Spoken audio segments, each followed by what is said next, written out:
குழந்தைகளே, இன்றைக்கி நம்ம ஒரு நல்ல கதை பார்க்க போகிறோம். கதையோட பேர் தொப்பி வணிகரின் சமயோசிதம். வணிகர்னா வியாபாரி. இந்த வணிகர் ஒரு நாள் அவர்கிட்ட இருந்த தொப்பி எல்லாம் எடுத்துகிட்டு விற்கிறதுக்கு ஒரு பையில் பக்கத்து ஊருக்கு எடுத்துகிட்டு போகிறாரு. போகிற வழியில் ஒரு சின்ன காடு மாதிரி இருக்குது. அவருக்கு கொஞ்சம் தூரம் நடந்த உடனே சலுப்பாக சோர்வாயிருது.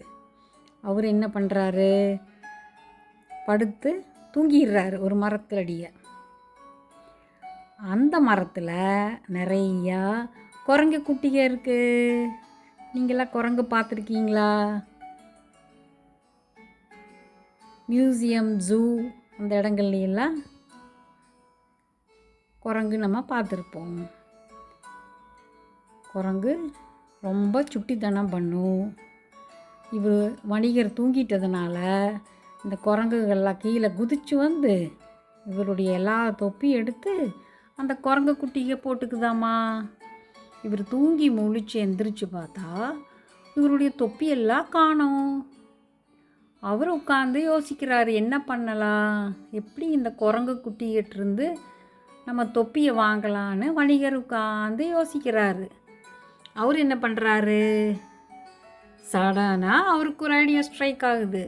என்ன பண்ணுறாரு, அவரோட தலையில் இருந்த தொப்பி எடுத்து கலற்றி கீழே வீசிடுறாரு.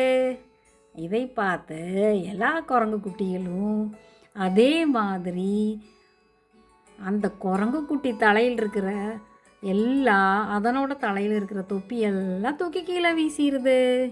இவர் தொப்பி கிடச்ச உடனே எல்லா தொப்பியும் சீக்கிரமாக எடுத்து பையில் வச்சுட்டு நடந்து போயிடுறாரு.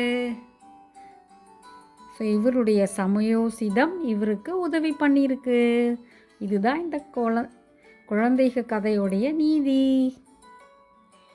குரங்குகளுக்கெல்லாம் ஏமாற்றமாயிருது.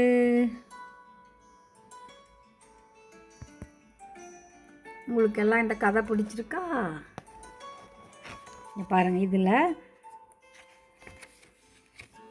குரங்கு குட்டிகள்லாம் பார்த்துட்டே இருக்குங்க. பாருங்கள், அவர் தூங்கிடுறாரு. கீழே குதிச்சு வந்து